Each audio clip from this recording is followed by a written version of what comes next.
खुशी काबिल एहतराम असातिज़ा हज़रात और मेरे प्यारे भाई और बहन, हिंदुस्तान में कई मजहब को मानने वाले लोग रहते हैं।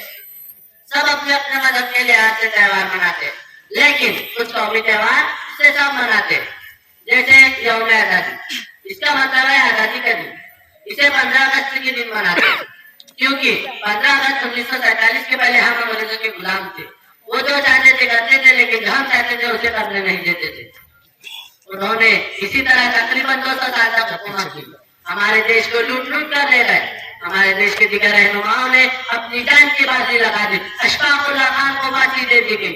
हमारे मुल्क के आदिम हस्तियों ने अंग्रेजों से छुटकारा पाने के लिए एक मुहिम चलाई। इस बात को अंग्रेजों ने खूब फर्क किया कि अब तक हिंदुस्तान पर हुकूमत नहीं कर सकते। लिहाजा 15 अगस्त 1947 को उन्होंने हमें उनकी गुलामी के चंगुल से आजाद कर दिया, वापस इंग्लैंड चले गए। हमारे मुल्क का कौमी तिरंगा सबसे पहले तहरीक के लाल किले पर लहराया गया।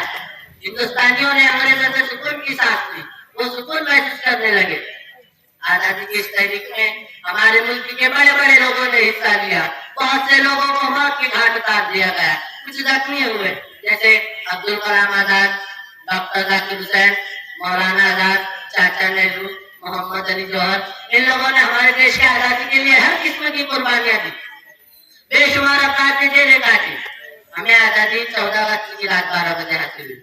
हिंदुस्तान की जय जयकार से लाल किला गुंज उठा। और आखिर में मैं के साथ अपनी तकरीर का इख्तिताम करता हूँ।